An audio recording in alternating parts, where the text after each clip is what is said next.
estamos aqui num contexto pandêmico, né? Por isso essa reunião é virtual, né? Entendeu? E esse lançamento é virtual. Gostaríamos de estar presencialmente, né? Confraternizando esse momento importante para todos, né?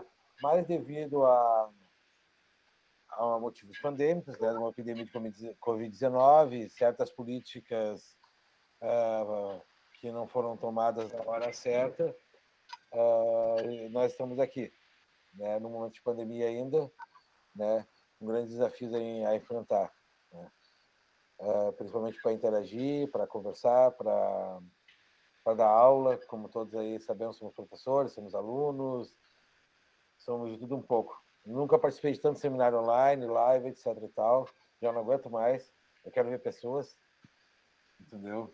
Encontrar com pessoas, né? Mas, fora isso, então a gente está aqui para o lançamento do livro Coleção Juventudes, da Coleção Juventudes, né? São 2 livros, né? A gente vai falar hoje aqui do primeiro, né? E dar uma pincelada do segundo. O primeiro saiu uma primeira edição em 2020, né? No meio, foi praticamente no meio da pandemia, né?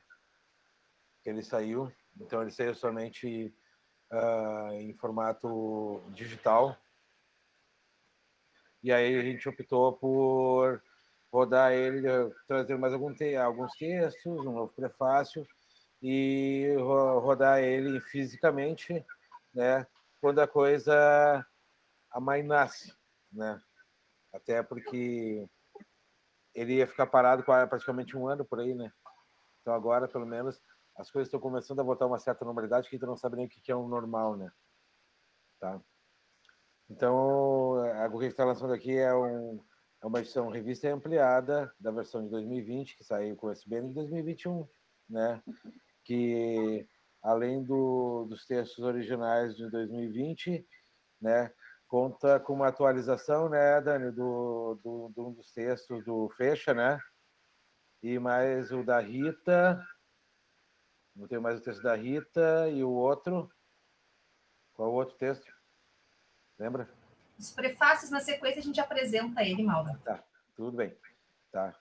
Então, é basicamente isso, só para dar uma historicizada aí, tá? Antes que perguntem, né, o livro deve estar fisicamente em Porto Alegre em torno do dia 22, assim que chegar aqui eu aviso vocês, tá? Em torno do dia 22 ele deve estar aqui, um pouquinho antes, um pouquinho depois, ou provavelmente no dia 22, tá? Porque nunca se sabe se não vai ter uma greve, alguma coisa nos próximos dias aí, né? Nós estamos no cenário de estabilidade, tá? Então, feita essa breve síntese aí, vou passar a palavra para a Dani, para a Beth, que são as organizadoras do primeiro livro, né? E para elas falarem um pouco dos livros, falarem um pouco dos professores que estão aí, a gente ouviu um pouco dos professores, colegas que estão aí, né? E interagirmos como se estivessem presencialmente aqui. Sintam-se bem recebidos e abraçados na Circula, né? Entendeu? E está contigo a palavra, Dani. Boa tarde, então, a todas, todes e todos presentes, né? Autores que puderam se fazer presentes, colegas, parceiros, familiares, amigos, orientandos. Então, uma boa-vinda a vocês, é boa tarde, boa noite também, né, professor Carlos Feixas? Por aí agora é noite já, né? Temos alguns outros colegas também que estão no exterior, familiares também que estão no exterior. É boa noite, então.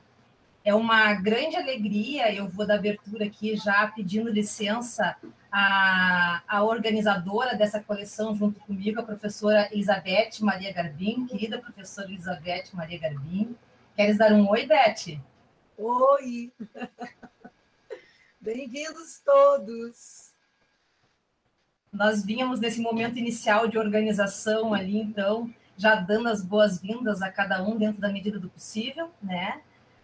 Nós organizamos esse momento, ou pensamos esse momento, tentando dar uma prioridade aos autores convidados, né, para a gente poder ouvi-los, né? É um grande privilégio estar presente a autores que tanto nos inspiram dentro do campo de estudos, é uma verdadeira honra para nós, e uma grande responsabilidade também, né, Beth, poder ter a possibilidade de organizar essa coletânea e contar com os nomes de vocês, assim como os demais pesquisadores que compõem essas duas obras, que são pesquisadores que se inspiram nessas discussões, que são discussões comprometidas nas pesquisas com juventudes, de estar com jovens, como um gesto teórico-metodológico que nos é tão caro, né? Assim como tão bem nos prefaciou, depois vocês vão ter oportunidade, né, de ler os prefácios, né, a edição de 2020 da professora Patrícia, da PUC do Observatório de Juventudes, da edição impressa, né, que como muito nos honra, né,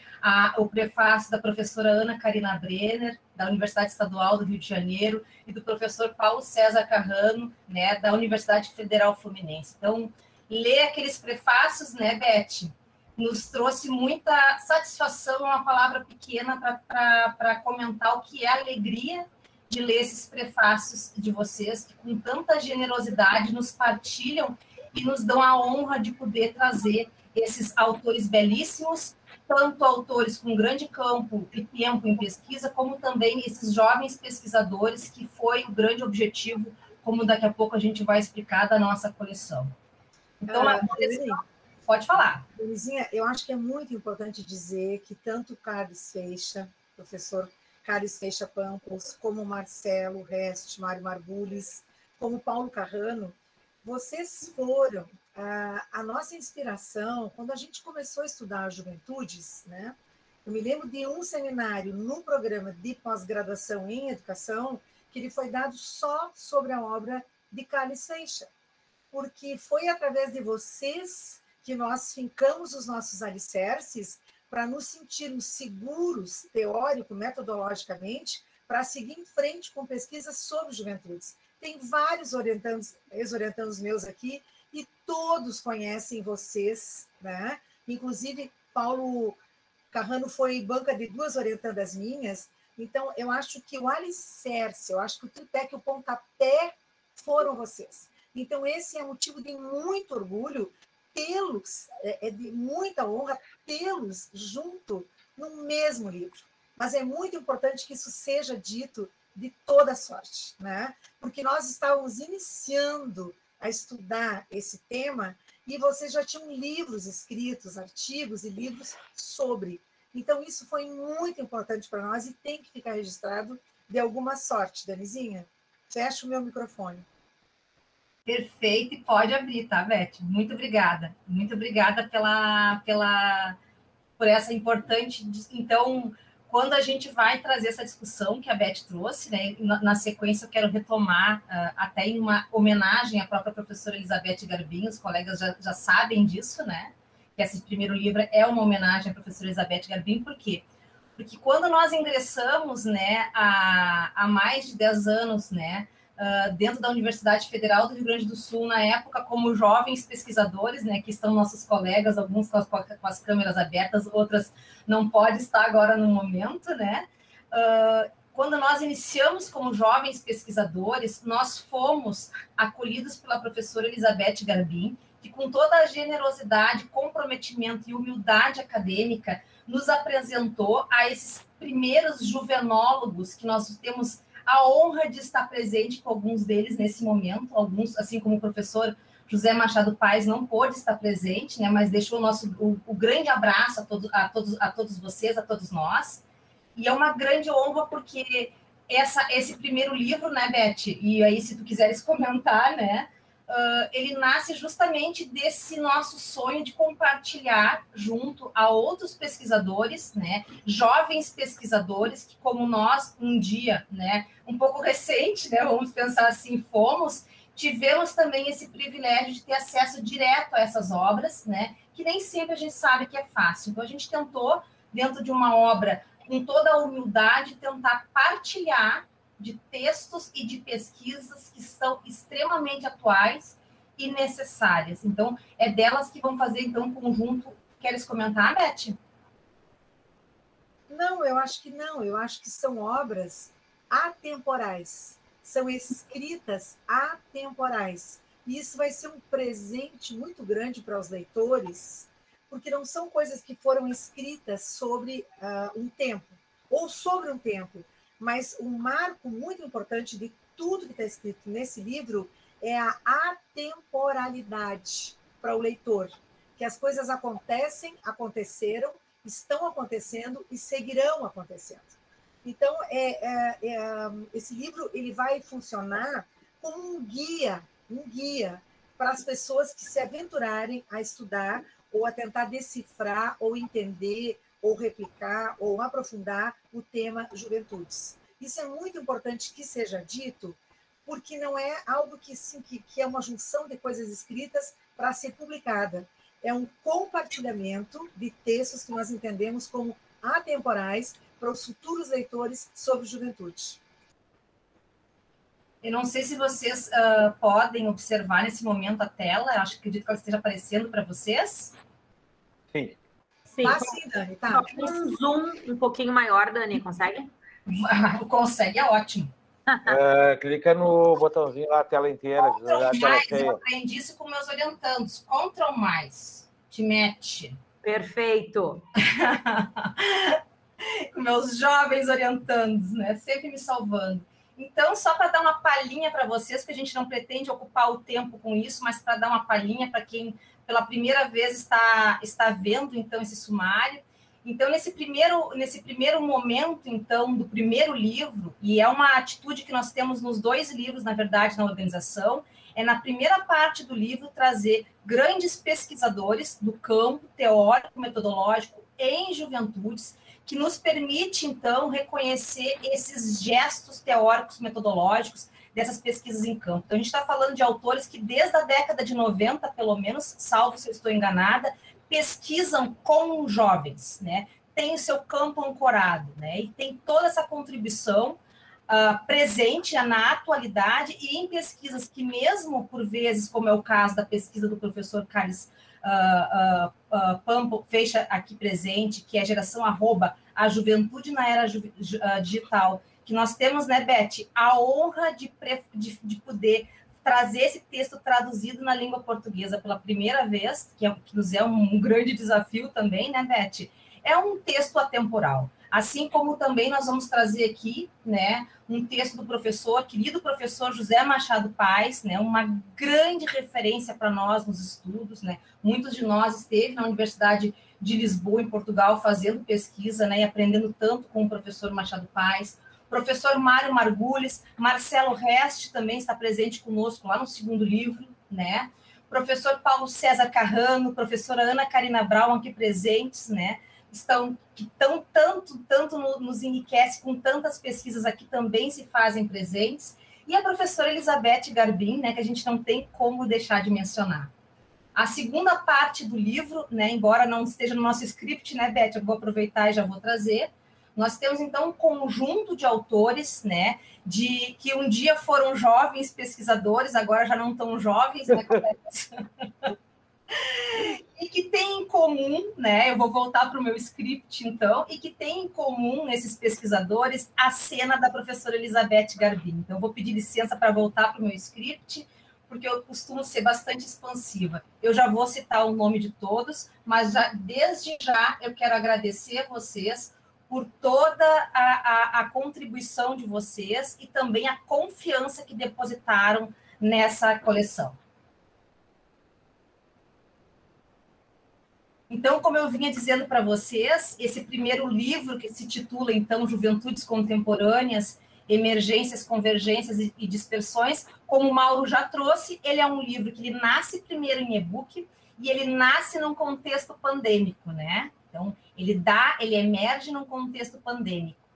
Lá no final de 2020 nós publicamos e hoje, então, nós estamos fazendo esse lançamento numa versão revisada, ampliada e também impressa. E a gente já aproveita essa rica oportunidade também de fazer o pré-lançamento do nosso segundo livro da coleção, que se chama Juventudes, Trabalho e Educação. Porque a gente percebe, então, que as discussões e as intersecções que se abrem desse campo, ela não se constitui ou não se dá conta em apenas uma obra. Então, essa necessidade que nós temos, né, de ampliar essa discussão, então, possivelmente, essa coleção ela vai dar conta de vários outros livros com várias outras intersecções que se abrem. Está aqui conosco agora a professora Miriam. Boa tarde, professora Miriam. Deu problema no link, eu acredito, né? Eu peço desculpas, aconteceu também com outros autores, né? Eu peço realmente desculpas, né? Nós começamos há pouco, professora, né? Eu nem tive tempo ainda de lhe agradecer, eu já vou chamar os nomes de vocês e agradecer. Muito obrigada desde já. Dani, avisa que ela está sem som.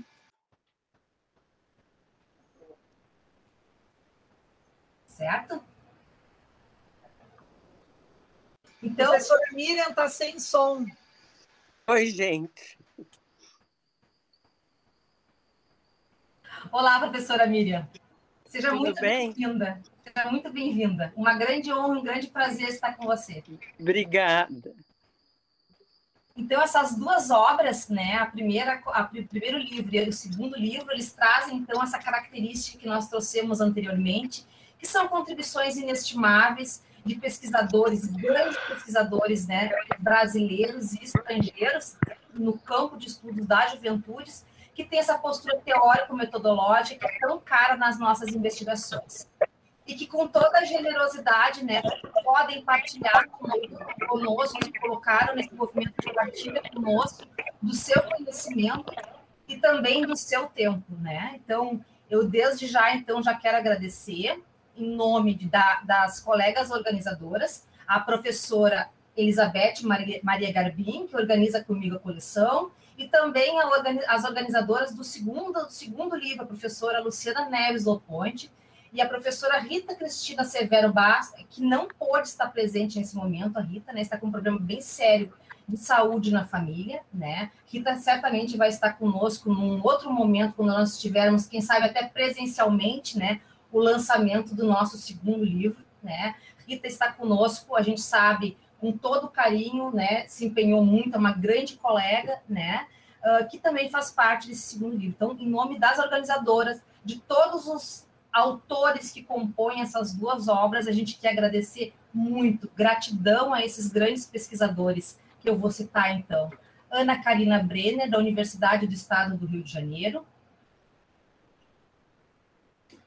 Ana Isabel Leiva, da Faculdade Latino-Americana de Ciências Sociais, a Flaxo, de Cuba.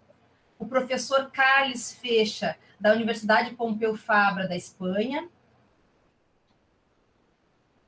Professor José Machado Paes, da Universidade de Lisboa, Portugal, que não pôde estar conosco nesse momento do lançamento, mas que tão gentilmente, em tantas outras ocasiões, vem contribuindo com as nossas pesquisas.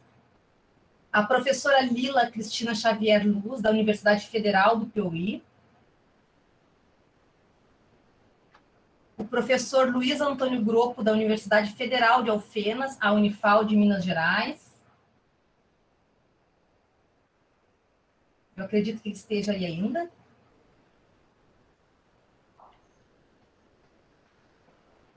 O grupo está aí. Perfeito. Professor, obrigada, professora. É que a gente vai perdendo as conexões. É difícil, né, nesse formato, gente. Ao vivo a gente já não perde o olho nunca.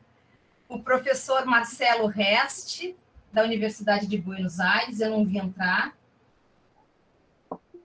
Talvez até problema na conexão, eles tinham confirmado. E o professor Mário Margulhos, também, da Universidade de Buenos Aires. A professora Miriam Bromovai, da Faculdade Latino-Americana de Ciências Sociais, a Flaxo, aqui no Brasil. Professora Miriam, um grande prazer estar contigo. Dani, faltou o Marcos Vinícius Salles, da Universidade Federal de... Obrigada. FFF do Plast.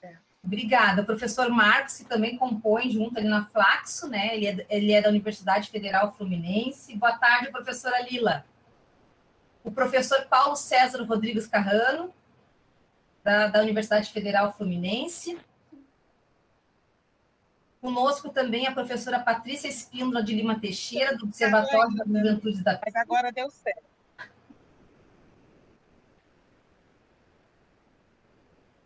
E a professora Úrsula Rivera, da Flaxo do México.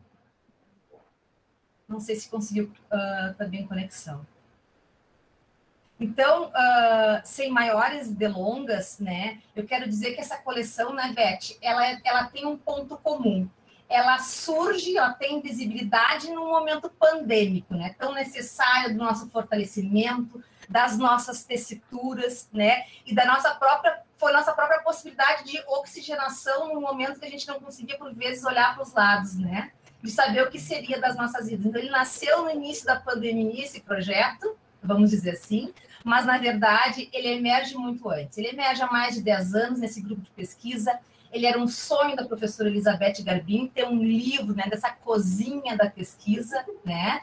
Ele era um sonho e que nós, né, trouxemos esse sonho num momento tão difícil e pandêmico, né, entre nós, colegas, ex-orientandos, hoje assumindo diferentes lugares enquanto pesquisadores também.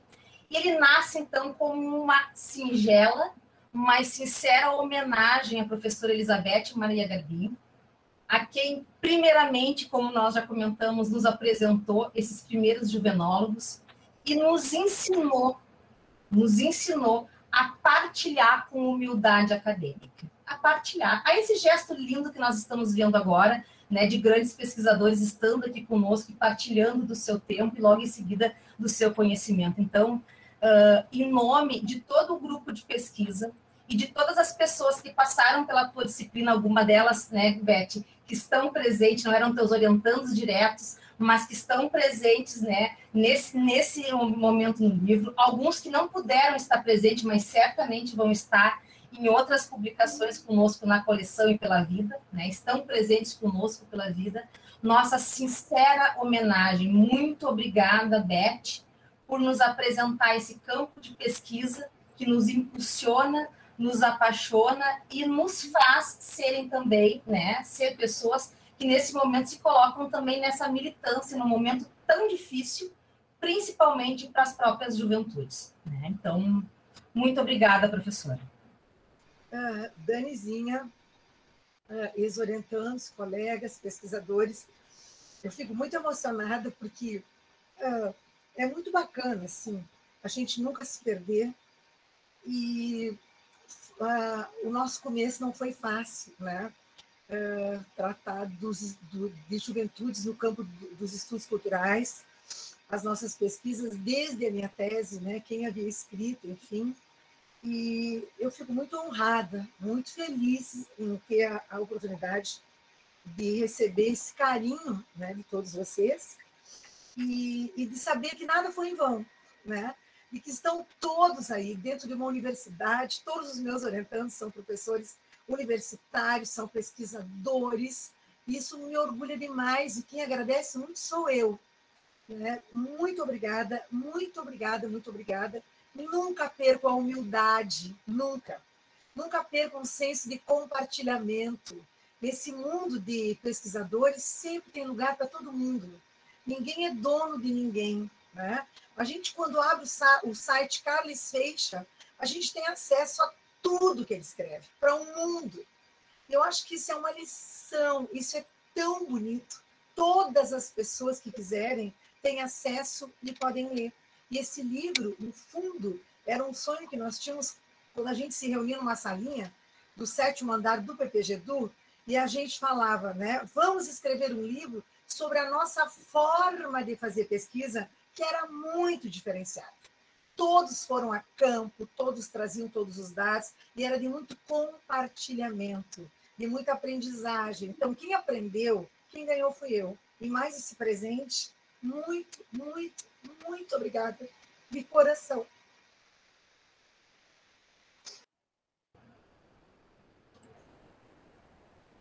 Para não me emocionar, eu vou seguir, então, aqui. Eu quero agradecer, então, aos colegas e amigos por essa cumplicidade, né?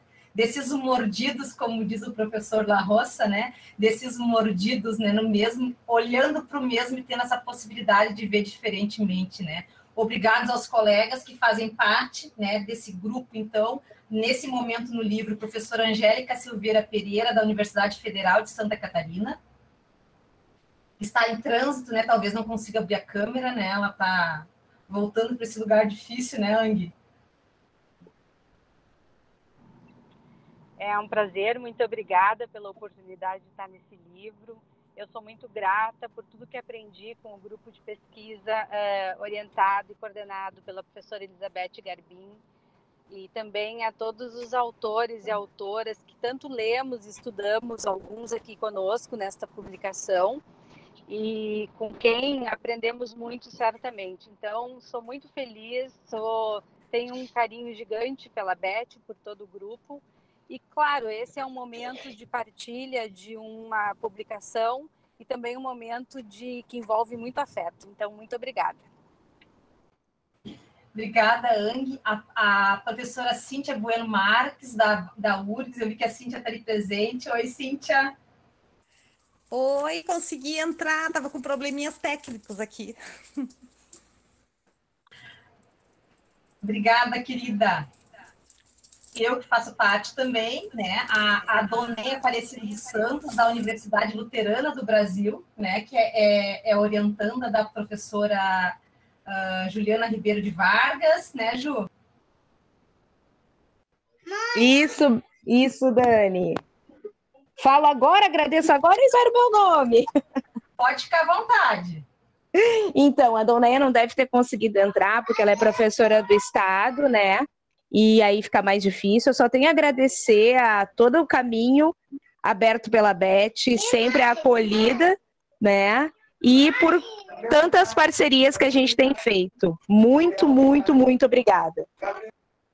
Obrigada, Ju. Então, também fazem parte a Elizabeth Maria Garbim, o Eloenes da Silva, também da URGS, agora professor no IFRS. É isso, né, Elo?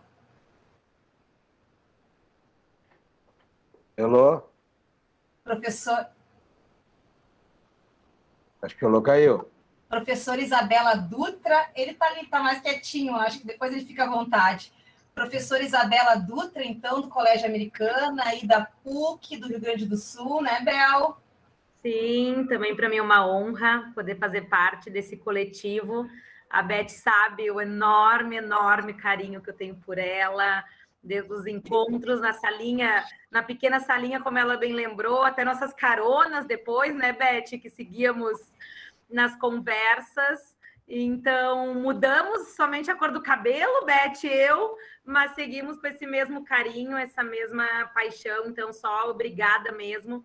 Poder retomar a pesquisa da dissertação, para mim foi muito importante. Como a Beth disse, algo atemporal, porque hoje eu trabalho com infâncias também, e consegui fazer uns deslocamentos da pesquisa do mestrado, ainda com conceitos que hoje trabalho. Então, mostra, eu acho, a potência dos estudos que a gente construiu, coordenados e orientados minuciosamente pela Beth, num compartilhamento constante de saberes. Então, Beth, querida, beijo, amor e gratidão eternos por ti.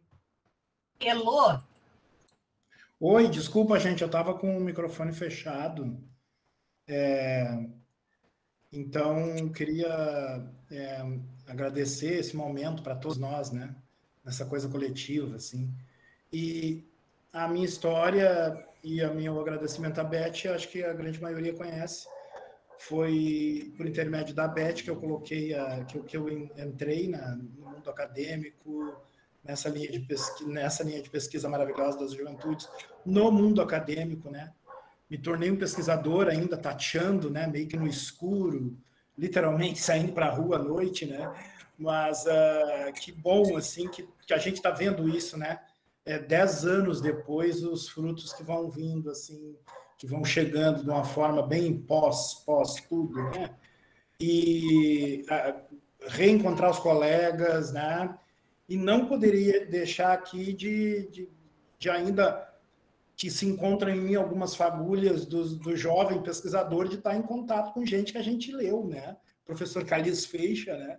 Que eu não conhecia, nem conhecia visualmente, assim, né? Professor Carrano, que eu já conheço há mais tempo, professor Abraham Alvai, que a gente lia essas coisas, né? E parece aqueles pessoais, aquelas pessoas no panteão, né? E agora a gente se aproxima um pouquinho. Muito feliz de estar aqui compartilhando com os colegas e com os professores. E com a Beth, que iniciou tudo isso na salinha lá do 7º andar, como ela lembrou. Obrigado. É isso aí. Então, lá do 7º andar, né, Elô e colegas, das nossas referências lidas, tomando corpo, né? Alguns a gente já teve a felicidade de conhecer pessoalmente em outros momentos, mas realmente para muitos de nós, para quem nos acompanha, e quem começa as pesquisas também, tem vários que começam as pesquisas hoje, para muitos de nós também é o primeiro momento que a gente vê, né, e conversa diretamente com o Carlos Feixa e a professora Miriam Bromovai, por exemplo, né, entre outros. Então, só para concluir, então, os autores, além da Juliana Ribeiro Vargas, a gente tem também aqui presentes, né, a Luciana Michele Martins Alves e a Marinês Mauers, que é da UERGS, né, que são orientandas da professora Rita Cristine Basso Soares Severo, uma grande parceira nossa de pesquisa, e, como eu disse com vocês, está com problemas sérios de saúde e não pôde estar presente. Ela também organiza um segundo livro conosco. Eu não sei se tem alguma das orientandas presente. Então tá, mas podem ficar à vontade posteriormente. Então, queridos, eu queria dizer para vocês, então, que é uma grande responsabilidade, então, nós partilharmos dessas grandes obras. Eu vou pedir, então, para a professora Luciana Neves Loponte, né, para não nos alongarmos mais, nos alongamos muito já, apresentar brevemente o que será o segundo livro, né, porque ainda está sendo organizado, né, a gente recebeu os textos, está concluindo a organização deles, e logo em seguida nós passaremos para um terceiro momento, que nós gostaríamos de dispor desse momento da seguinte metodologia, né, de conversar com os autores, né, Beth, já antecipando, de poder ter esse momento de conversar com esses autores que pela primeira vez muitos de nós está vendo, né, e outros de nós conhecem apenas com leitura, e quem sabe alguns de nós aqui presentes sequer nunca, né, se lemos ou conhecemos. Então, esse privilégio desse momento, né, único que dispomos aqui. Queres comentar antes, Lu?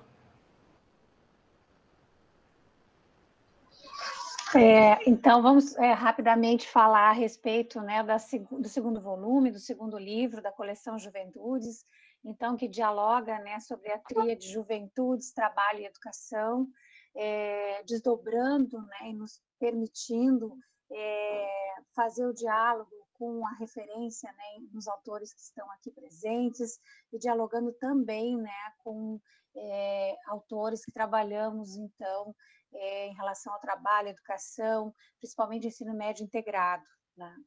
Então, eu quero destacar alguns autores que fazem parte do trabalho, então, que nós estamos aqui pré-lançando, né, da coleção, e que alguns estão aqui presentes conosco na sala, e agradecer imensamente também pela presença e a oportunidade de estar dialogando com todos vocês.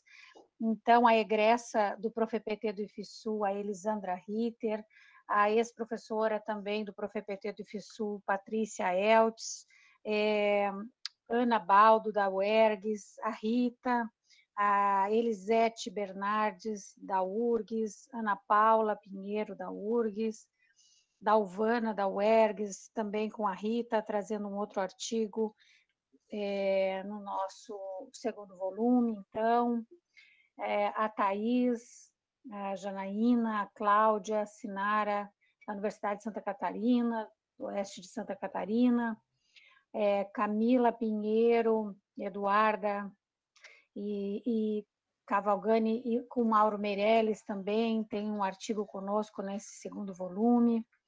A egressa também do Profept do IFSU, Janaína Escolto, né, que traz um brilhante trabalho realizado sobre o protagonismo juvenil, né, Memórias do Movimento de Ocupação. Outra egressa do IFSU, Tatiana Vassum, que traz um trabalho também conosco. A mestranda Elizabeth Kowalski, Lívia Ribeiro, junto com a Daniela, que trazem trabalho em andamento e publicam também nesse livro. A Victória e a Lívia também, com a Daniela, trazendo uma outra contribuição importante para nós dialogarmos. Patrícia Espíndola, do Observatório das Juventudes da PUC, também contribui conosco nesse trabalho. A professora Patrícia Calisto, do Profept do IFSU, também traz o trabalho. Juliana Vargas, que está aqui conosco, já falou, também traz sua contribuição. E também a mestranda do Profept do IFSU, Luciana Enzwell, também traz um trabalho sobre as expectativas dos estudantes. Então, são todas publicações que dialogam sobre essa tríade, né, Juventudes, Trabalho e Educação, e fazendo uma interface espetacular com esse primeiro volume. Então, a gente hoje faz esse pré-lançamento, né? Esse Luciana, segundo livro da coleção. só para Sim. lembrar aí, tem o texto também da Ângela Fernandes da Silva, né? Que escreve comigo, que é sobre a juventude e o Covid, o caso da Universidade Federal do Rio Grande do Sul, né? Perfeito, Mauro. Perfeito. Mais uma contribuição. Muito bem, acho que é isso, Dani, Beth. Vamos aproveitar a oportunidade com os convidados, né, que temos aqui, então, para poder ouvi-los. Eu vou passar de volta aí, então, para a Dani, para a Beth. Muito obrigada, Luciane. É muito importante para nós agora, e não teria nenhum sentido a gente abrir essa janela com tantas pessoas, mas sem dar a oportunidade de escutar Carlos Feixa, Paulo César Carrano, Miriam Abramovay, Luiz Antônio Grupo, os nossos mestres, né? Em todos os sentidos. Então, a gente gostaria de abrir a palavra a vocês, né? Para escutá-los um pouco, comentar o que vocês gostariam de registrar nesse momento sobre a participação, né? Nesse livro pela editora Circula, enfim, e está aberta a palavra, porque é muito importante para nós abrir esse espaço a vocês para escutá-los. Fiquem à vontade.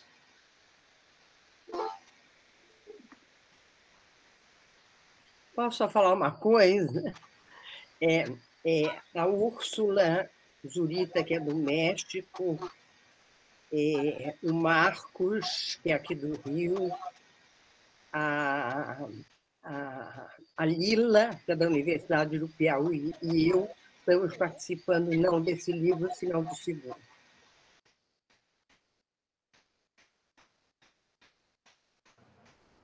Perfeito. Obrigada, professora. Nós organizamos, professora Miriam, como são grandes autores nos dois livros, nós organizamos um momento de todos os autores, né, convidados, né, dos dois livros. Por isso que nós reunimos. Eu acho que eu não expliquei bem no início, peço desculpas, e aproveito, antes de passar a palavra para o professor Carlos Feixas, também para dar as boas-vindas à professora Úrsula, também, que não havia visto. Boas-vindas, professora Úrsula. Professor Carlos, com a palavra. Boa tarde, boa noite para todos. É um prazer estar virtualmente no outro lado do Atlântico. É uma pena que o meu colega e amigo José Machado Paes não seja presente, mas no espírito é. E também tenho aqui o seu último livro que traduziu na coleção que eu lidero na Barcelona, intitulado Jovens e Criatividade. Então, é também uma presença. É um prazer partilhar, perdão pelo meu porto-catanhol, que não pratico há muito tempo, e que misturo com o italiano, com o francês, com o catalão, com o espanhol, mas sinto que é a melhor maneira de estar com você e fazer o esforço. Não misturando com o alemão, a gente entende. Se entende. Se não misturar com o alemão, né? Eu entendo 80% quando você fala, mas normalmente tento de entender tudo. Eu lembro que alguns anos atrás, quizá 10 anos, Beth Garvin, a professora Beth, visitou-me na Universidade de Lleida, onde então eu trabalhava. Agora ainda habito em Lleida, onde agora estou, mas trabalho na Universidade Pompeu Fabra em Barcelona. Eu lembro que ela visitou Espanha por uma visita de estudos e já tinha a ideia de fazer alguma coisa em comum. Que havia o projeto de uma minha visita a Porto Alegre ou de algumas publicações. Tardou um pouco, 10 anos, mas graças por fortuna, a pandemia trajo muitas coisas negativas, mas algumas coisas positivas. Por exemplo, algumas possibilidades de publicação e também a possibilidade de estas atividades online. Todos aprendimos muito rapidamente. No meu caso, per fortuna, tenho 2 filhos adolescentes que me ajudaram na introdução de Google Meet, de Zoom, de tantos e tantos de Jitsi, de tantos e tantos aplicativos que fazem a vida a voltas complicada, mas também mais fácil. Devo ser sincero, eu não era consciente de que o livro era uma sorte de homenagem à professora Garvin, mas hoje percebi que essa era a ideia. É um honor para mim de fazer parte desta aventura com José Machado Paz, mas também com o Paulo Carrano, que coincidimos muitos anos atrás numa cidade do interior do Brasil. E também conheço a Margulis e a Miriam Avramov e alguns mais que estão para ali. É sempre melhor de conhecer face to face, offline, mas hoje online é também uma outra maneira de partilhar o momento. E quando eu tenho o e-book, não só se o livro físico vai sair ou não, ou como está a coisa, espero alguma volta. Eu gosto dos livros físicos porque nas bibliotecas são sempre a memória que está aí. Os artigos nas revistas não é necessário, mas os livros é sempre melhor de ter uma versão em papel, como este livro do José Machado, porque não sabemos se no futuro tudo que está no cyberspace, no ciberespaço, vai permanecer ou vai se perder. Mas quando leí o e-book, descobri que era uma citação inicial do livro de um texto meu um pouco antigo, que diz assim: a juventude é llano de 2 rostos, uma ameaça de presentes oscuros e uma promessa de futuros radiantes. Os jovens são anjos que nos deslumbram e monstros que nos assustam. Escrevi isso em 2004, mas depois da pandemia, depois dos 2 anos muito complicados, credo que é mais verdade que mais, porque a juventude na Espanha, mas creio também no Brasil, na Catalunha, na Europa, na América, neste último ano, foi, por um verso, foi presa como o scapegoat, o culpable, o demônio que causou alguns dos problemas depois da pandemia. Na Espanha, por exemplo, isso se concretizou no fenômeno do botellón. Não sei se sabes o que é o botellón. O botellón é essa cerimônia das festas noturnas massivas, nas quais se consome álcool em grandes quantidades no espaço público, que era um costume dos últimos 2 décadas, mas que depois do confinamento houve uma explosão de botellones na Espanha, nas grandes cidades, no centro das cidades, que os meios de comunicação apresentaram como quase como uma segunda pandemia, fazendo aos jovens os culpables da expansão do vírus, da segunda, da terça oleada em português, não lembro como se diz. Onda, da segunda ou terça onda, foram os culpables. Per um verso, a juventude é sempre a responsável dos grandes problemas da sociedade, da violência, das drogas, da sexualidade difusa, da crise, etc. Mas, per outro lado, graças aos adolescentes e aos jovens, nós, adultos, podemos superar essa primeira fase da pandemia, de confinamento, graças a sua ajuda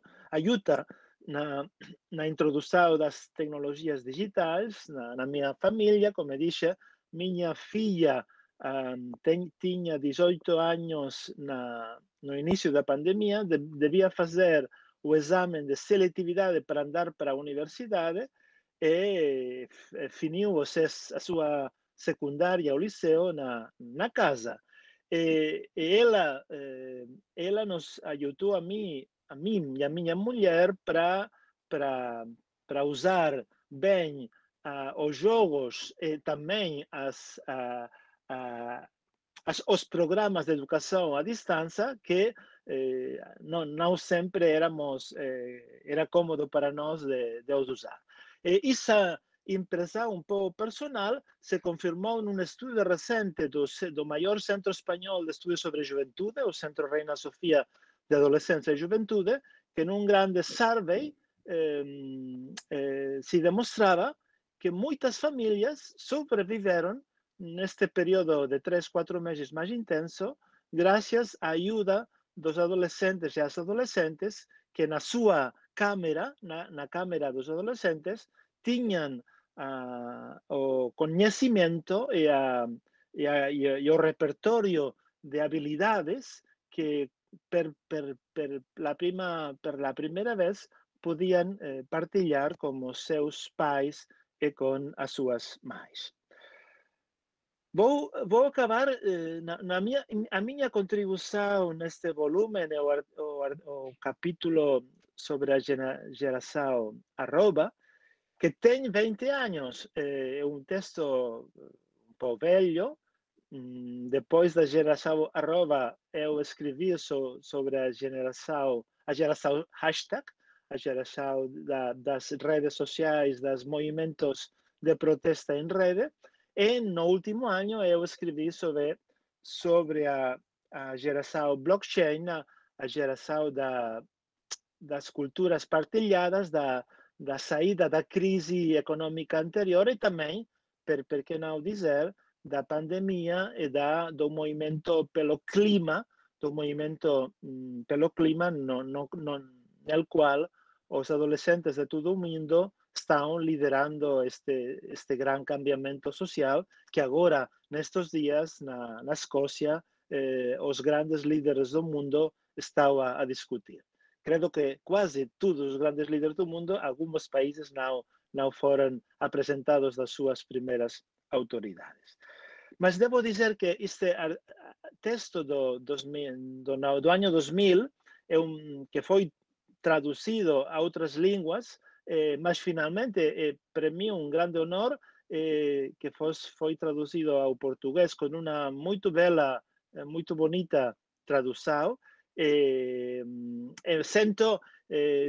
Pido desculpas se algumas das coisas escritas 20 anos atrás foram superadas pelo tempo, mas creio a minha intenção é que quando leio ou visto os outros capítulos do livro, sinto que estamos na mesma onda, na mesma sensibilidade de interpretar o que fazem os jovens das diversas gerações, e entendo que o livro Juventudes Contemporâneas o que tenta é de pôr em situação a juventude do presente, mas sem esquecer as juventudes de outros tempos, nem idealizar o passado, nem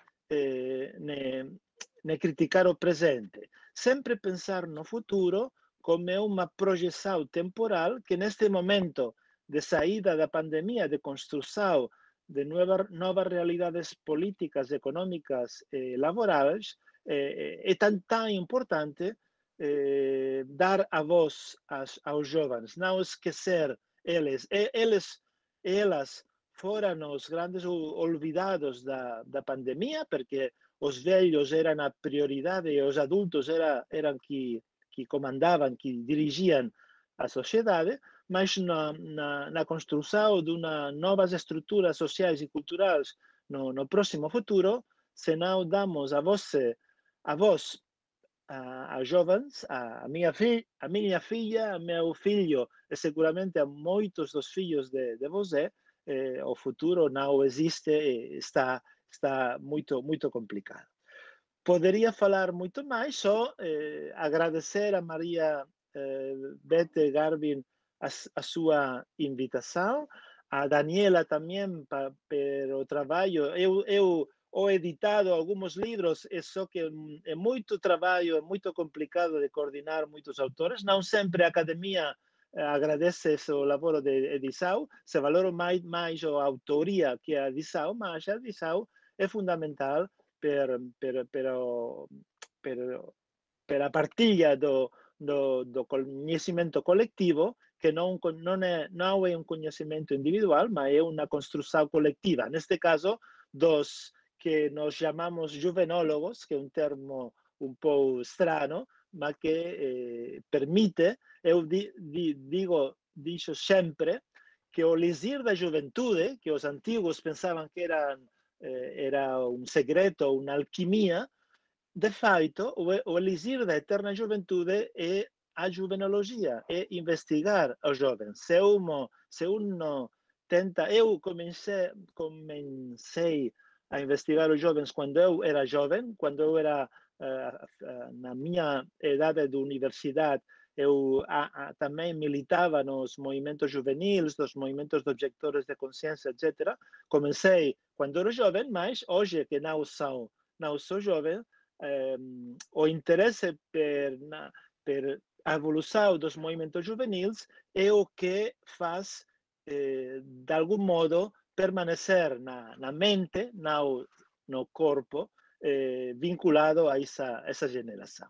Então, devemos defender que o elixir da eterna juventude é a juvenologia, e assim vou dar por finalizado a minha intervenção. Muito obrigado. Professor Carlos, só para avisar, vai sair livro físico, sim, tá? Inclusive, ele sai com dois, como eu falei no início ali, né, com dois prefácios, prefácio à edição digital e prefácio à edição física, e mais um texto, né, um ou dois textos no final ali, né, nesse contexto pós-pandemia. A gente optou por fazer a impressão dele no contexto pós-pandemia, até porque para evitar riscos, né, entendeu? Na hora, correios e tal, interações e tal, mas você vai ter o livro físico, sim, não se preocupe. Eu também gosto de livros físicos, não tenho paciência para ler arquivo digital. Prefiero que no me lo envíen, así yo vengo a Porto Alegre en el próximo año a recogerlo en persona. Então, tranquilo, é só atravessar a rua, à frente da universidade aqui, né, e o senhor estará na Circula aqui e poderá pegar os seus livros aqui, tá, professor? Prazer. Muito obrigada. Já teremos lançamentos. Desculpa. Seguimos na sequência, né, Beth? Desculpa, Beth, te cortei. Na sequência, o professor Luiz Antônio Grupo. Pode voltar, Beth, pode comentar. Não, era isso, era passar a palavra, agradecer ao professor Carlos e seguir com a palavra aberta para os próximos. Quem ergueu a mão tinha sido o professor Grupo e o professor Carrano tinha erguido a mão também.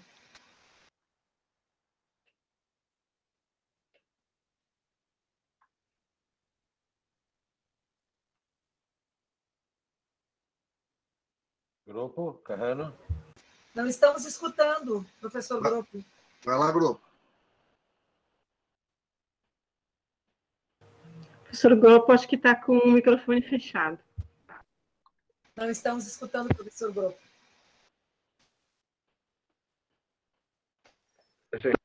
Agora vocês me ouvem?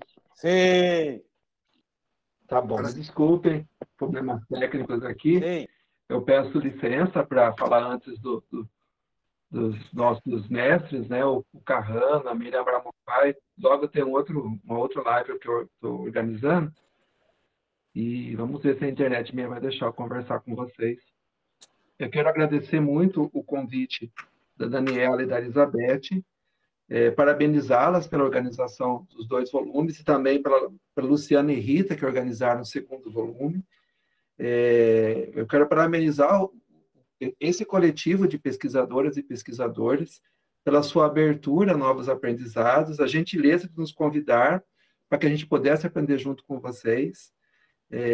Então, é muito importante esse esforço que vocês fizeram de juntar pesquisadores experientes e jovens. Eu posso dizer velhos pesquisadores, porque uma coisa que eu aprendi com a juventude é que cada idade tem a sua beleza, a gente tem que aceitar ela, né? Então, eu estou aceitando a minha vida adulta e vou aceitar minha velhice, espero que bem. O capítulo que eu escrevi para o livro, para a coletânea, dialoga com autoras, autores que estão aqui presentes, direta, né? Citei na bibliografia alguns, outros eu dialogo indiretamente, como Carrano, Ana Karina, o Carlos Feixa, o Margulis, o José Machado Paes, que está presente na coletânea. Ele é uma retomada de um artigo que eu publiquei em 2017 na revista Desidades, que fala das teorias críticas, das teorias tradicionais, críticas e pós-críticas da juventude, em resumo, né? E como elas influenciaram e dialogaram, influenciaram a constituição das políticas públicas de juventude no Brasil. E os 2 itens finais do capítulo são uma tentativa de atualização dessa história, né? A gente lá fazia algumas críticas aos limites das políticas públicas de juventude e imaginava que depois de 2013, né, a gente ia ter uma derrocada, né? Então, os 2 itens finais falam da jornada de 2013 e até o contexto da pandemia, brevemente, passando pelo golpe de 2016, e sem deixar de citar as revoltas juvenis contra o que a gente vai chamar de desandar do nosso país. Eu vou pedir a autorização para ler os 2 últimos parágrafos das considerações finais, que trazem um pouco do espírito desse final do capítulo, né? A jornada de 2013 foram, entre outros aspectos, expressão dos limites e contradições das PPJs, das Políticas Públicas de Juventude. A fase progressista das jornadas de 2013, no entanto, para além das denúncias e negações dessas e de outras políticas públicas, continha a possibilidade de seu refinamento e aprofundamento. O que acabou vencendo ao longo do tempo, entretanto, foi uma face social e política bastante regressiva. Parte dela pareceu superada, mas, na verdade, estava oculta, à espreita da oportunidade de se recriar. Aberta a caixa de Pandora com o golpe de 2016, o Brasil, cuja estrutura de classes se combina com a estrutura imaginária de castas, ascende ao palco da história novamente. Deteriora direitos da infância e da juventude, legitima o massacre de jovens negros, justifica a violência política excessiva e o justiçamento, e é insensível diante das mortes em grupos mais vulneráveis durante a pandemia, e se omite diante do sofrimento decorrente da crise econômica e sanitária. Em nenhum momento, entanto, parte da juventude se calou ou se paralisou. A cada novo ato regressivo, ao menos, ela esboçou alguma reação. Acredito que a história que vai ser contada no futuro também vai ser a dos empenhos dessa parte da juventude, dessa unidade de geração, a despeito de seus fracassos. Que possamos colher as vitórias a médio e longo prazo, na retomada dos valores da cidadania democrática, da defesa dos direitos sociais e da própria civilidade, algo que parecia tão evidente, ou seja, a defesa do direito à vida daquelas e daquelas que são mais frágeis. Obrigado, pessoal, e parabéns por essa parceria.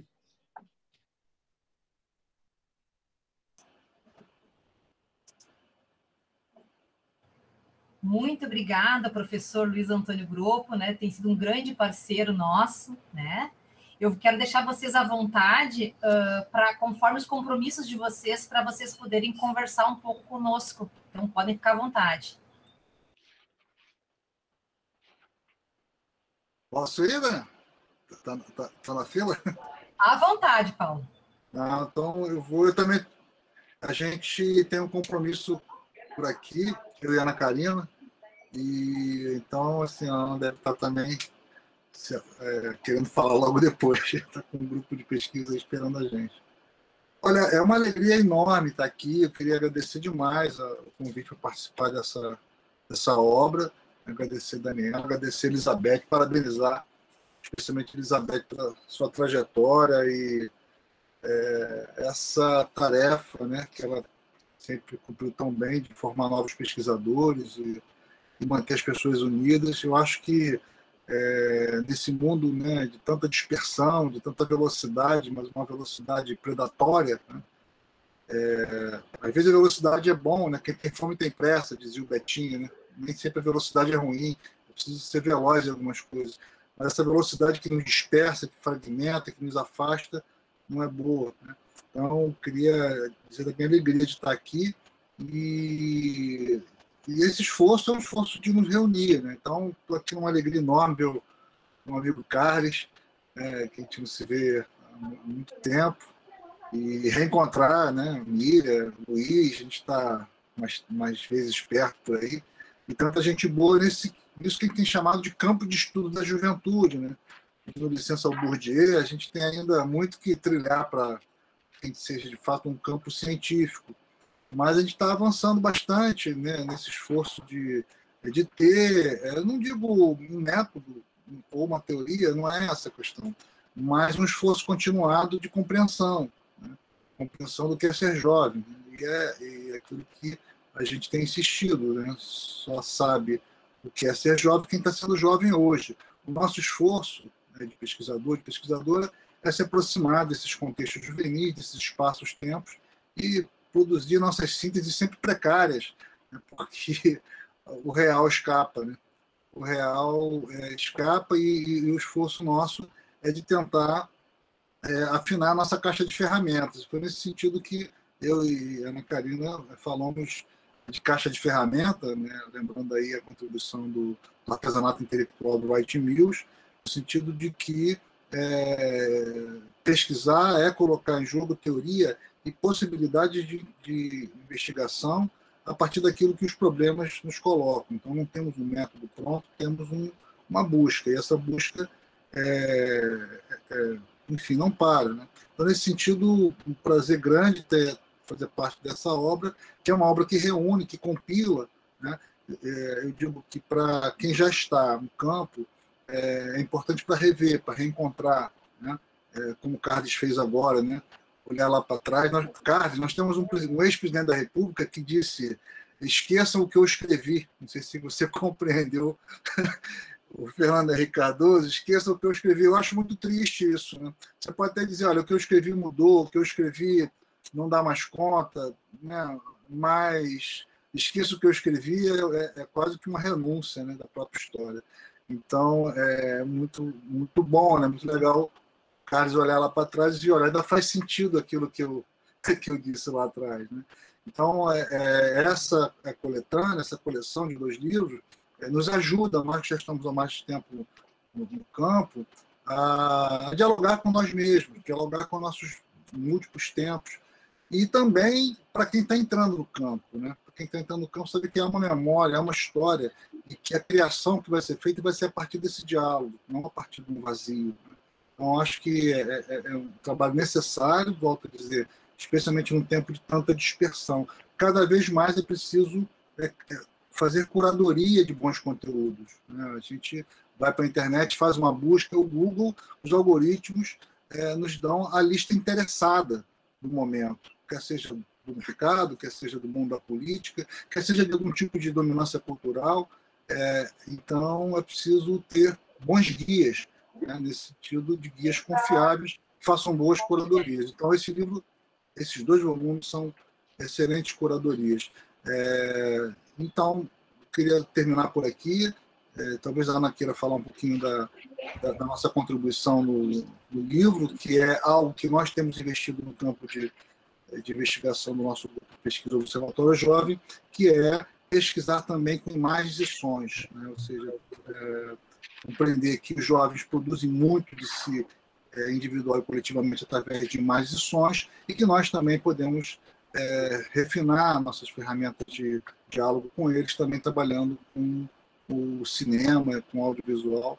E essa tem sido a aposta do nosso grupo, o Observatório Jovem, agora mais com fotografia, mas os 3 filmes que nós tratamos são filmes que vão proteger modos de vida em territórios juvenis, territórios populares, urbanos e territórios rurais também. através do audiovisual.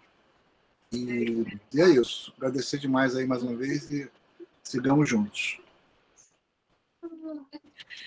Então, vou já puxando o fio, né, dando sequência. Como o Carrano falou, que a gente escreveu no prefácio, né, sobre a importância do artesanato intelectual e pensar na caixa de ferramentas é algo que os nossos grupos, em discussão com a Marília Espósito, também que foi minha orientadora de doutorado, a gente tem dialogado muito e como enfrentar metodologicamente os desafios da pesquisa com jovens, né? E enfrentar, inclusive, o tema da institucionalização, a presença de muitas entrevistas e a repetição de muitas entrevistas e como a gente enfrenta isso do ponto de vista metodológico, e aí vem a contribuição, me parece, do nosso artigo, que tem também, o microfone do Mauro está aberto, dando um chiado, né?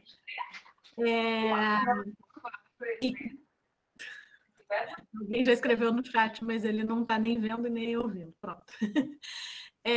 E que tem também um pouco disso de a gente revisitar e ver como, naquele momento, a gente estava trabalhando com filmes e discutindo a questão da imagem, e como a gente chega agora ao nosso último filme de pesquisa, que foi lançado já em 2018, e parece a era passada, né? O que é pré-pandemia parece que já está muito distante, mas como a gente foi, de fato, caminhando em algumas novas direções na realização de pesquisa com imagem, né? O que está expresso no artigo que está no livro são 2 filmes em que a gente ainda usava muito da produção da imagem como uma ferramenta a mais na socialização de resultados de pesquisa, já fazendo algo de um processo de autorreflexão dos jovens que participavam da pesquisa na construção do roteiro, na visualização conjunta do corte final do filme para discutir o filme, os resultados da pesquisa, mas como a gente chega aí na pesquisa fora de série, usando a produção de imagens pelos jovens como uma ferramenta de pesquisa e de enfrentamento dos limites da entrevista ou da reiteração da entrevista, né? E de ter observação e entrevista como as ferramentas principais, e trazendo novos elementos para a própria entrevista a partir de dispositivos de imagem, né? Então, produzindo fotografias, dialogando com a equipe de pesquisa sobre as fotografias produzidas, e produzindo, portanto, o próprio conteúdo do audiovisual final que foi entregue ao mundo em 2018. Então, acho que tem essa contribuição da gente com o livro, nesse artigo que foi escrito em 2014 ou 2015, se não me engano, e como a gente também consegue agora, olhando retrospectivamente, vendo como caminhamos, né, e como isso se articula com o que a gente escreveu no prefácio, no sentido de pensar também a problematização das juventudes no plural e os limites disto, né, como a gente vai pluralizando, mas precisa outra vez resgatar um sentido de unidade analítica, não é? Onde é que está aquilo que marca um ser jovem, porque se vai ficando tão plural, já não tem...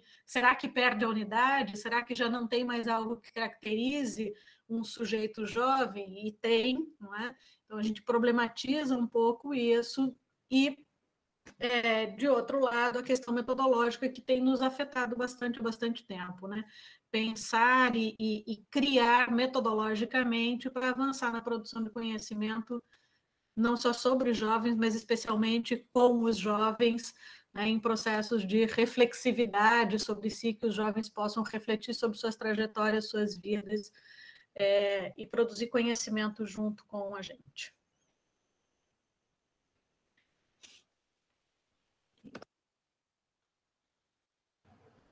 Nossa, é uma aula escutá-los, né, professores? A gratidão imensa escutar vocês. Esses textos, como vocês bem trouxeram, já vou passar a palavra para as professoras também.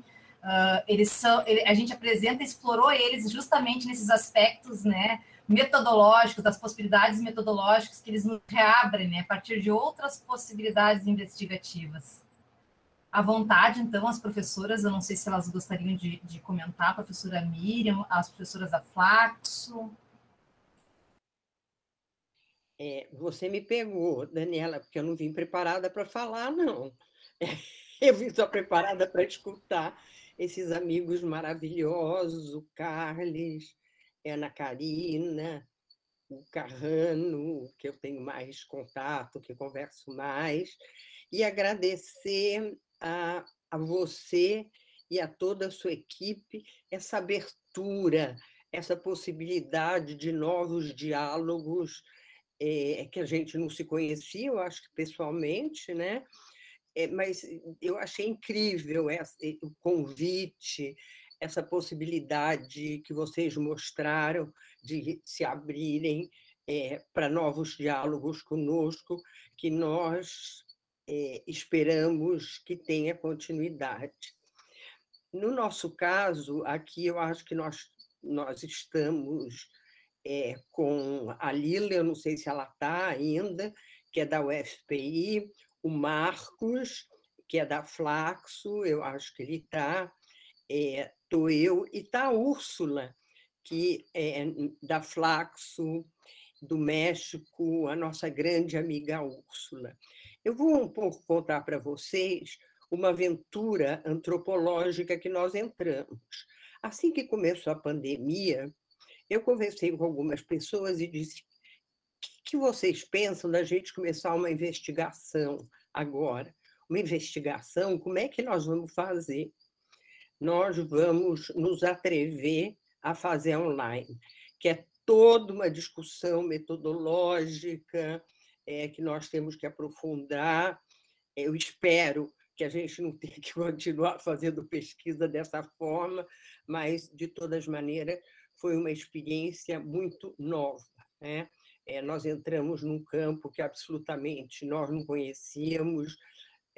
Eu trabalho com grupos focais, grupos de discussão, sempre fiz pesquisas presenciais, nunca online, e por aí nós entramos.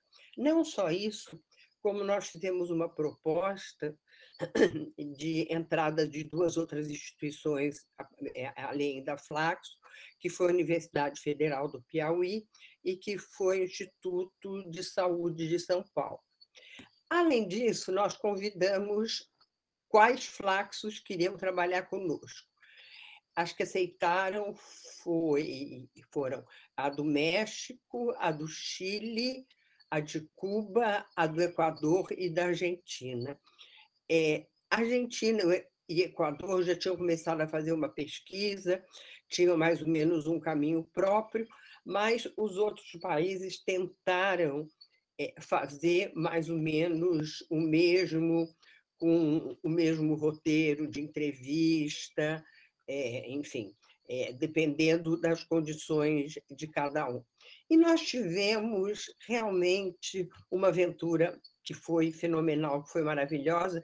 Primeiro, foi a nossa primeira experiência de trabalhar regionalmente com outros países, foi fantástico isso, com reuniões semanais, sem faltar uma semana, há mais de um ano que nós temos, e criamos, apesar de que nós não nos conhecermos, uma amizade, uma afetividade, uma sororidade enorme entre nós, né? Eu acho que essa experiência do pessoal foi muito importante. O que nós queríamos saber? Nós queríamos saber como tinha sido a pandemia para essas juventudes. A nossa metodologia foi bola de neve, evidentemente, porque um que conhecia outro, que conhecia outro, que conhecia outro, 15 a 29 anos que nós obedecemos, mas fomos fazendo, inclusive, com números muito diferentes de entrevistados, etc. Nós gravávamos as entrevistas e nós perguntávamos sobre, primeiro, sobre a questão da saúde, como os jovens tinham passado, o que tinha acontecido com eles, com suas famílias. Aí entrávamos naquilo que a gente escreveu para o livro, que é a questão da educação, perguntávamos sobre a questão do trabalho, trabalhamos sobre a questão das famílias, trabalhamos sobre a questão dos territórios, das cidades, e, finalmente, um tema que foi novo, que eu estou completamente apaixonada, graças a Úrsula, trabalhamos a questão das emoções, né? Outros temas também, como o futuro, como aqui e agora, mas como o futuro próximo, tudo isso no contexto da condição juvenil. Então, o que nós fizemos para o livro foi escrever 2 artigos, um só sobre Brasil, que pegou mais o ensino médio, os jovens, né, como os jovens estavam nesse contexto, os jovens de ensino médio estavam nesse contexto, como é que eles viam e o que aconteceu. E acho que uma das coisas que nós estamos discutindo agora, e que tem a ver, e que nós vamos ter que aprofundar, que o Carlos falou, é essa questão da culpabilização dos jovens. Em vários países latino-americanos, os jovens foram mais culpados do que os outros pela questão da própria pandemia, né? Como eles não se cuidavam, como eles saíam, como eles faziam los botellones, cada um diferente nos seus diferentes países, eles eram culpados. Mas na educação, nós achamos algo singular, que foi o seguinte: todos começaram a falar dos anos perdidos, de tudo que os jovens tinham perdido nesses anos. É o Banco Mundial, é o Unicef, todas as organizações, e os próprios jovens, né? Eles se queixavam muito que eles tiveram 2 anos perdidos, ou 1 ano perdido, e que eles queriam voltar atrás. No entanto, eu acho que não se viu aí, e eu acho que é alguma coisa que nós vamos ter que continuar nessa pesquisa, é o que eles ganharam, né? E como a escola vai ter que trabalhar com aquilo que eles ganharam. Então, a escola, agora, ela tem que aproveitar e saber escutar o que esses jovens, essas famílias, não só perderam, como elas ganharam. Isso não vai estar no trabalho, isso talvez esteja algumas pistas quando a gente publicar o livro. Nós vamos publicar um livro de todos os artigos desse tema que nós falamos, mas eu acho que é uma pista boa, talvez para a gente dar continuidade a pensar em outras pesquisas. Eu não sei, Úrsula, ¿querés hablar algo? Úrsula? Úrsula? Hola, ¿qué tal? Buenas tardes. Desde México los saludo. Con mucho gusto de conocerlos y de compartir este espacio con todas y todos ustedes.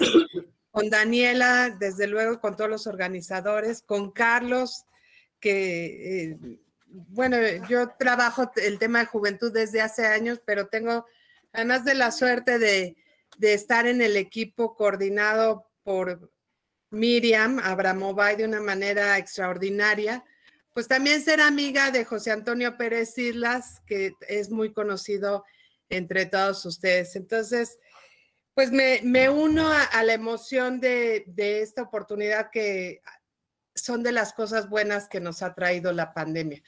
Y bueno, a propósito del proyecto de jóvenes, como decía Miriam, teniendo investigación cualitativa hecha en Cuba, en Argentina, Ecuador, Chile, Brasil y México, sin duda hemos sido testigas de un fenómeno, de un suceso mundial inédito, ¿no?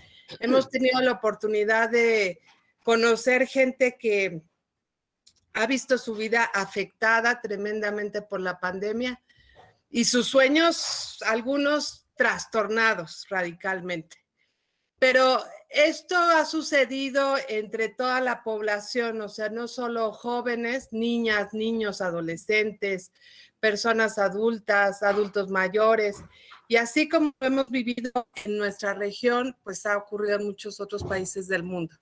A propósito de la experiencia de Carlos en España, a mí me cuestiona mucho algo que conversé cuando comenzaba la investigación con profesores retirados de Boston, que me decía, bueno, pero todos estamos padeciendo la pandemia. Y cuando leo crónicas del país sobre que dan testimonios de jóvenes, también se ve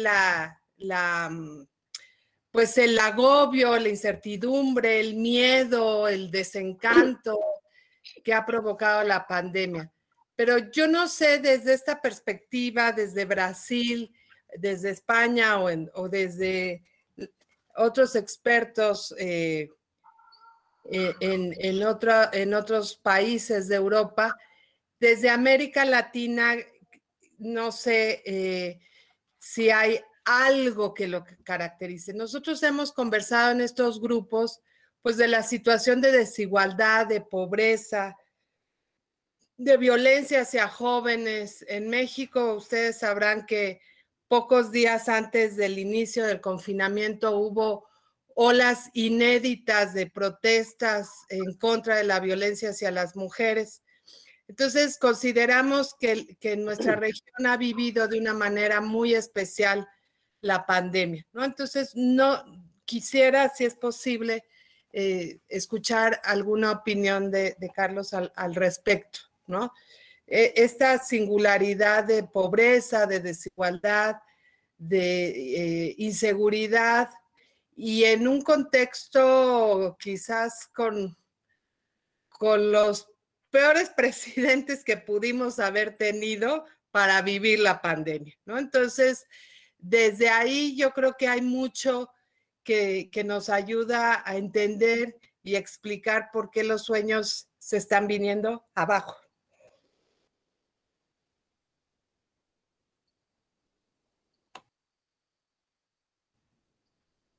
Muchas gracias. Muito obrigada, professora Úrsula. Obrigada, professora Miriam. Demais, né, a gente tem 2 artigos aqui que estão sendo publicados no segundo livro, né? Encontros e Desencontros na Pandemia, Escolas e Juventudes, da professora Miriam e o Marcos, né, da Federal Fluminense. E também, né, esse artigo agora que vem sendo comentado, né, ambos inéditos, né, professoras, da professora Úrsula, da professora Lila, que também está presente a professora Lila, não? E a professora Ana, todas da Flaxo. É isso, professora Miriam? Sim. Estou presente, mas acho que ouvi a Miriam falar. E só dizer que é um prazer muito grande, né, partilhar com vocês esta experiência, e estamos ansiosas para ler os demais trabalhos, né? Então, muito obrigada pelo convite, e para a gente é uma alegria muito grande partilhar esse trabalho que está sendo um trabalho feito a muitas mãos, né? Obrigada.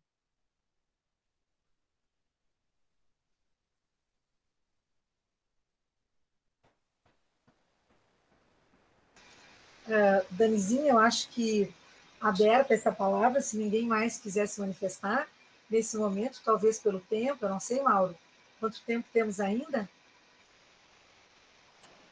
Não ouvimos. O tempo que vocês quiserem, tá? O tempo é ilimitado. Tá.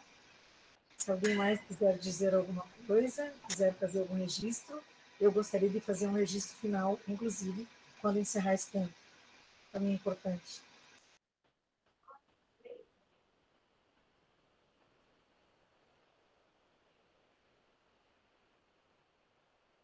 Professor Carlos escrevendo, que para responder levaria muitas horas. A pergunta da Úrsula, lá no chat. Mas creio que pode ficar à vontade também, se quiser comentar, professor Carlos, se sentir à vontade nesse momento. Por favor, professor Carlos, sempre é bom lhe ouvir. É sempre un presente. La cuestión de la pandemia, sin duda, fue un experimento global, mundial, que afectó, por supuesto, a toda la sociedad, a todas las estructuras sociales y a todos los países, digamos. Por eso algunos autores proponen denominarla sindemia y no pandemia, puesto que no es solo una cuestión sanitaria, sino que involucra, como Marcel Mauss dijo en su momento, es un hecho social total que involucra las estructuras económicas, sociales, políticas y simbólicas de cualquier sociedad. Pero yo creo que una de las cosas que son necesarias para entenderla es la gradación por edades, ¿no? La gradación generacional. No solo porque la gran paradoja es que una enfermedad que afectaba sobre todo a la gente mayor de 60, 70 años, por tanto a nuestras madres y padres, y a la mía literalmente, digamos, con 86 años la ha superado, pero vivió momentos difíciles, sino porque tuvo un efecto de visibilizar o de amplificar las desigualdades sociales, de clase social, por supuesto, porque no todos tenían las mismas posibilidades de afrontar la supervivencia cotidiana, desigualdad norte-sur. Eso con las vacunas ahora lo estamos viendo, la enorme brecha que hay entre el norte global y el sur global. Y finalmente desigualdad generacional. Y eso sí que es universal. En Europa, aunque los jóvenes tienen otras posibilidades y tienen tienen, por ejemplo, la posibilidad de la cultura digital, del espacio digital para vivir y para trabajar este momento, la marginalización, la culpabilización y también el olvido y la precariedad laboral que están teniendo, de la cual empezaban a superar la crisis anterior, la crisis económica del 2008. En España, por ejemplo, a partir del 2017 ya se estaba superando, apenas estaban saliendo de esa situación, vino la pandemia, que les afectó a nivel escolar, a nivel del ocio, que no es algo superfluo o externo, como sabemos. Paulo y otras personas que están aquí hemos investigado la diversión, el ocio nocturno, y no es algo extemporáneo en la juventud, es algo central, que forma parte de su cultura cotidiana, ¿no? Y cuando se les quita el tiempo libre durante un tiempo tan prolongado y cuando intentan recuperar el contacto personal se les critica, ese es un problema. Y también, obviamente, el mercado laboral en España, no sé en Brasil, pero en España, pues los primeros afectados por los recortes y por la precarización laboral han sido los jóvenes, y esto lo he vivido en carne propia con mi hijo de 26 años, que perdió todos los empleos pequeñitos que tenías, los perdió de golpe, y hasta ayer que empezó, no, perdón, hasta el viernes que empezó un nuevo contrato, pues no pudo encontrar trabajo.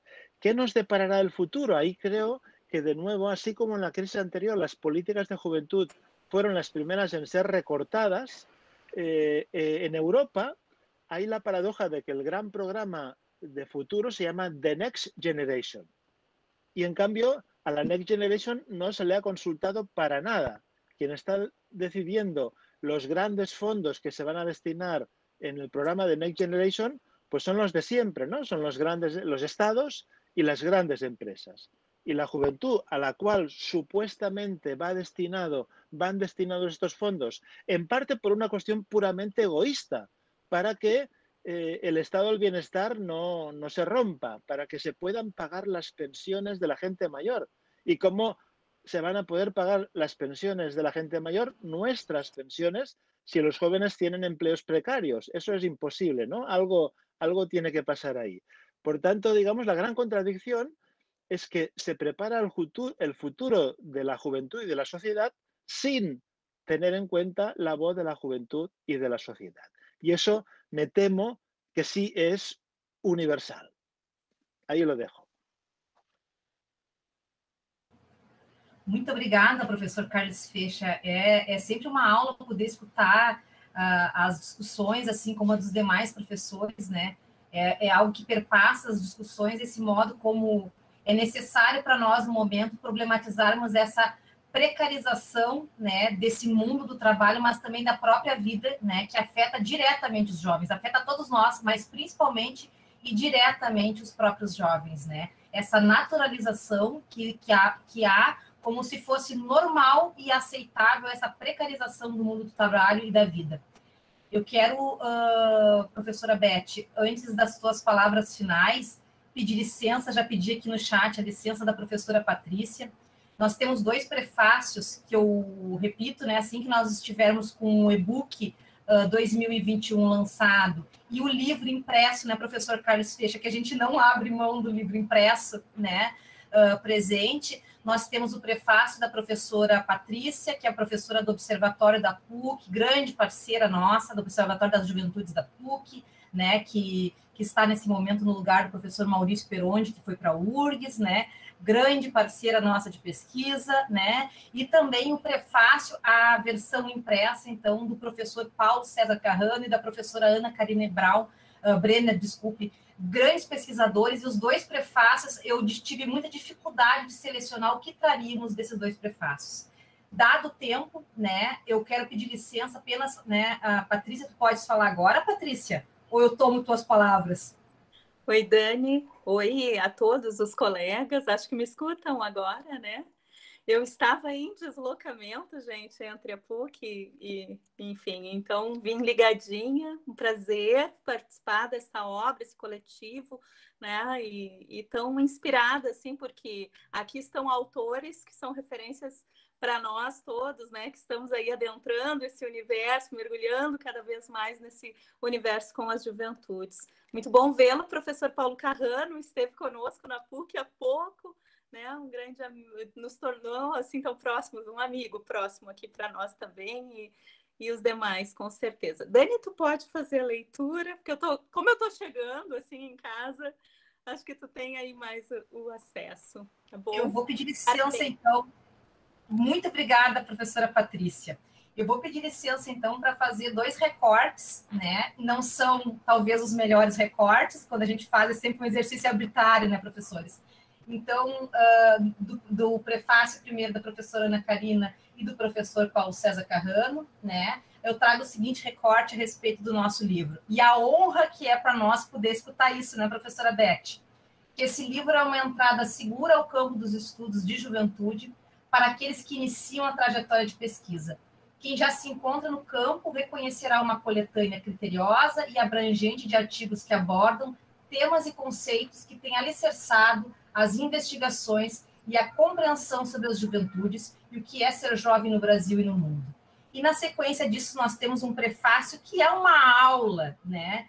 Que não tem, é uma leitura na íntegra, não há o que selecionar nesse prefácio, né? Então, eu agradeço, né, professora Beth, em nome de todos os autores, né, em nome da professora Elizabeth Gabriel, nosso profundo agradecimento ao professor Paulo César Carrano e professora Ana Karina Brenner pela beleza, pela lindeza e por essa aula que vocês nos brindam nesse momento e também nesse prefácio tão generoso, né? Que a gente sabe que leva tempo, nesses tempos tão pandêmicos e cheio de atividades também.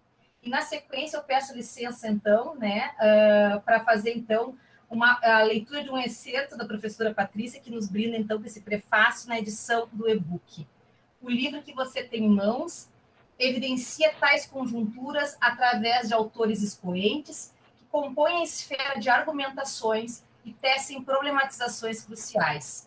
As realidades complexas e segregadas em níveis locais e planetários impactam fortemente as vivências juvenis.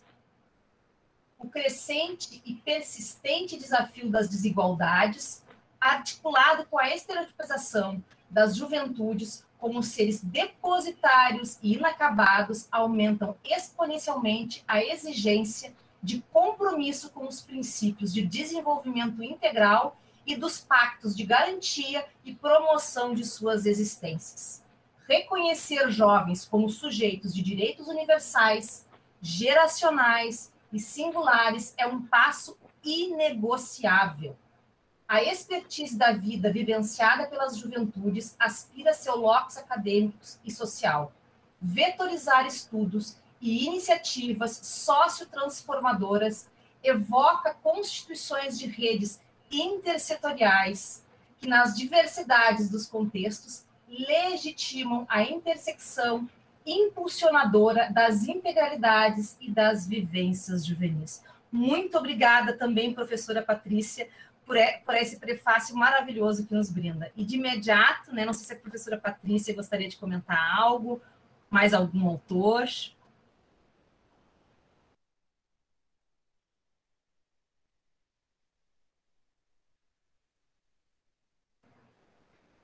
Dado o horário, então, gente, eu vou passar para a professora Beth Garbim, né?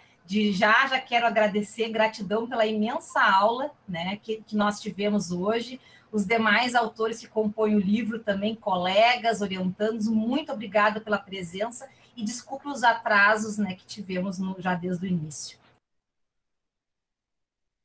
Dani, muito obrigada. Eu gostaria de trazer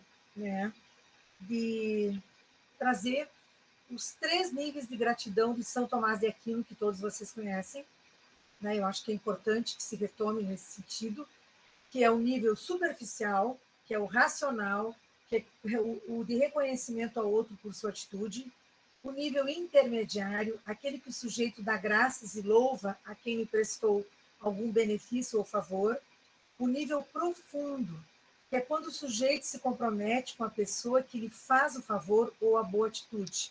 É um nível de vínculo entre as pessoas. Eu quero dedicar esses 3 níveis a essa menina chamada Daniela Medeiros de Azevedo Prates, que foi a menina que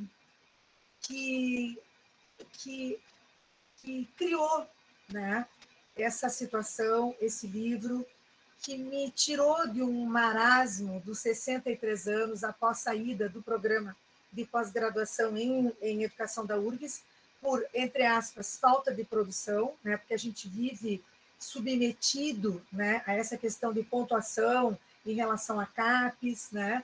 Eu tive uma desmotivação muito forte nesse sentido, e a Daniela, com os seus 3 níveis de gratidão e os meus orientandos, construiu isso, né, em todos os sentidos. Eu devo a ela, né? Ela é que elencou, ela é que pensou, aí eu fiz o contato com o Feixa, fiz o contato com o Paz, porque eu tinha esse contato direto, enfim, mas te agradecer, Daniela, os 3 níveis de gratidão de São Tomás de Aquino. Tu és uma menina preciosa, um futuro promissor, e tu é uma menina que sabe compartilhar, que sabe dividir, e é uma lição todos os dias. Muito obrigada, Dani, muito obrigada.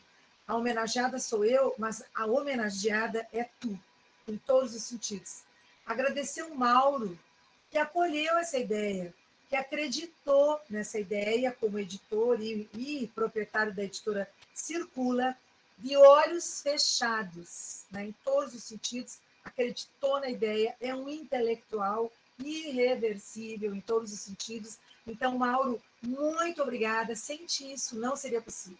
E quase fui te orientando no mestrado, lembra? Claro que eu lembro. Agradecer a todos vocês por estarem aqui, pela bondade em participarem, em fazer parte disso. Eu estou muito feliz, e tenho certeza que é uma sementinha, uma sementona, né? Uma raiz forte para a gente seguir firme e forte, apesar de todas as contingências e circunstâncias que se vive, tanto no Brasil como mundialmente, mas que a gente não vai perder ou deixar que se percam os nossos sonhos, que nós nunca deixamos de acreditar. E, enfim, muito obrigada, minha gratidão pela homenagem, mas a homenageada é essa menina chamada Daniela, que fez todo o trabalho hercúleo de contato, de absolutamente tudo. Devo agradecer publicamente nos 3 níveis de São Tomás de Aquino, daquilo que ele entende como gratidão. Muito obrigada, gente. Muito obrigada. Muito obrigada. Obrigada, então, Beth, por essa eu não esperava. Vocês desculpem, tá, gente? Eu não sou, eu sou bastante avessa a elogios, então eu estou bem constrangida, inclusive, né, Mauro? É dar, receber e retribuir, né? Nosso grande. Então, agradecer imensamente, dizer, Beth, que isso que a gente tem e essa gratidão que nós temos a esse conjunto de autores que estão aqui presente conosco e que nos tecem nossa trajetória, né? Que a gente tem essa honra de estar presente, que está nos nossos livros e que nós aprendemos contigo. Isso tudo, Beth, é graças à tua postura. Eu aprendi o que é humildade acadêmica contigo. E é isso que eu tento passar sempre para os meus orientandos, né? Aproveito e já passo a palavra para o Elô. Agradeço imensamente Mauro também, né? Parceiro de longa data, né? Mauro, que era meu veterano e me ensinou a usar a biblioteca, viu, Elizabeth Kowalski? Me ensinou a usar a biblioteca. Eu entrei na universidade sem saber usar uma biblioteca. Vamos lá, Elô. Eu acho que eu já estou um tempo no grupo, então eu tenho a liberdade de tomar um pouquinho a palavra, 30 segundos no final, que já está todo mundo cansado, querendo ir embora, mas para não negar a nossa eterna juventude, lembrando que a sementinha nasceu numa cervejada no bar do Beto, ali na Venâncio, né? Que a primeira vez, o primeiro convite que surgiu, estava eu, a Andy, nós tínhamos saído de um evento, que eu nem lembro aonde, aí a Daniela, vamos para o bar beber uma cerveja e eu tenho um convite para fazer para vocês, então continua sempre nos bares da vida, né? Que bom, que bom. Essa grande homenagem à Beth. Surgiu uma cervejada num bar. Obrigado. Pós-SBES, lembrei agora, pós-SBES, em Canoas. Eu só fiquei sabendo disso agora, na finaleira. E a Dani quase me matou de emoção, e, enfim, foi um presente lindo, lindo, lindo. E acho que foi o SBES do Carrano. Tenho quase certeza que foi esse SBES. Exatamente, umas fotos.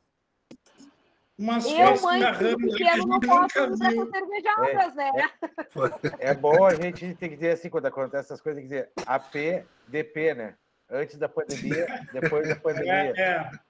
Botar o látis disso, hein? Exato. Depois da sua palestra, professor Paulo Carrano, e não foi sobre efeito de álcool. A gente já vinha gestando, apenas estar contigo, né? Só nos estimulou um pouco mais, né, gente? Eu fico feliz. Estimulei coisa boa.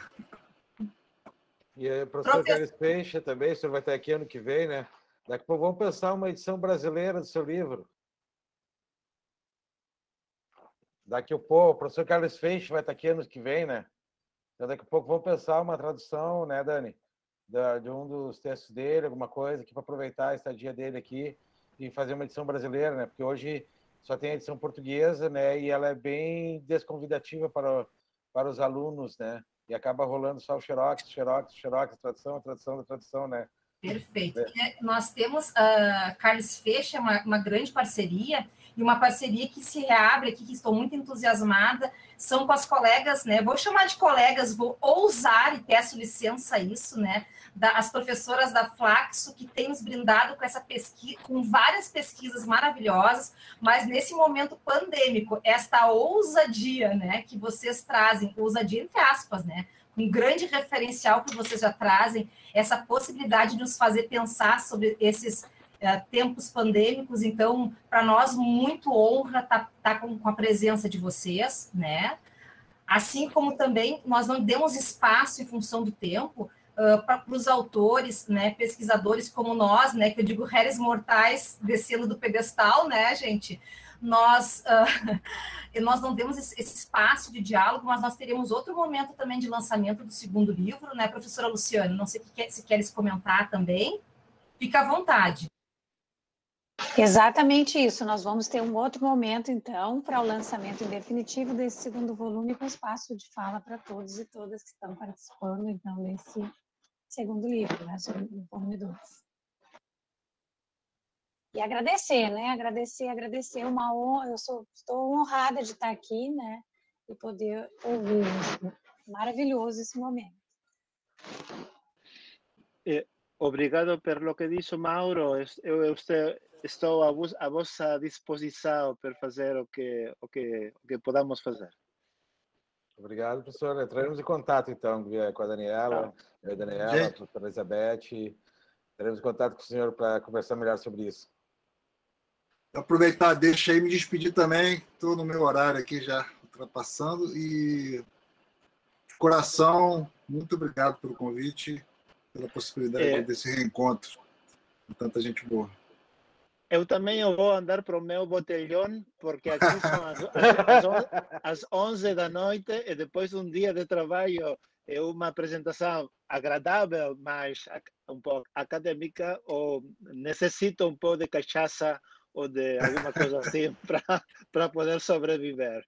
Isso aí. Muito obrigado. Vamos sair na rua, né, Carles? Está na hora. Está na hora da garotada sair para a noite. Um beijo. Tchau, tchau. Pessoal, estou me despedindo também. A gente tem compromisso compartilhado aí. Vou partindo. Um prazer estar com vocês nessa tarde. Tchau. Parabéns, Beth, pela homenagem merecida e ao pessoal que a fez. Muito obrigada, Ana. Muito obrigada a todos vocês. Muito obrigada. Um prazer, uma honra. Quer encerrar, Dani? Vamos encerrar, então? Então, a todos que tiveram esse tempo a mais, né? Desculpem o tempo excessivo. Um grande prazer, uma grande honra estar com todos vocês. Espero que seja apenas um dos momentos de vários outros, né, de partilha. Afinal, né, esses tempos de pandemia também trouxeram coisas boas, né, professora Miriam, quando bem trouxesse, né? Não é só perdas, são também o que ganhamos. Eu acredito que esse momento tenha sido isso. Gratidão, Beth, gratidão, Mauro e todos os demais presentes, grandes autores e esses jovens pesquisadores, né, que como nós, tanto nos inspiram, né? Obrigadão. Abraço, gente, daqui do Boa noite. Boa noite. Falou para vocês. Abraço, boa noite. Professor